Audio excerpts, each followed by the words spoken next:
Etorri gara autobusez, honeaino, eta nola zeran etzan nahi euri lehenengo indeu ibilaldi bat, bai?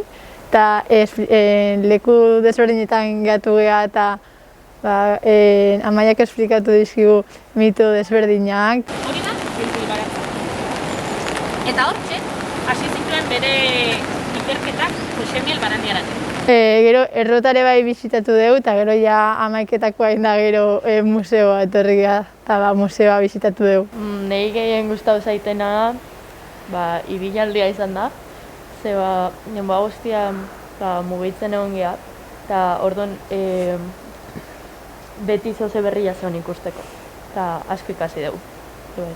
Eta ataun ikusi dugu. Nei gehien gustatu zaiten partia Amaiketakoa izan da. Bai, eraman digue, sartu digue Barandiaren museoan eta oso leku epel batean sartu digue. Nik gaur ikasiet euskal mitologia ez dela mitologia simple bat. Dela oso mitologia komplexua eta gehiago ikasi berko genuela. Nik gaur ikasiet errota batek nola funtzionatzen. Nik gaur ikasiet,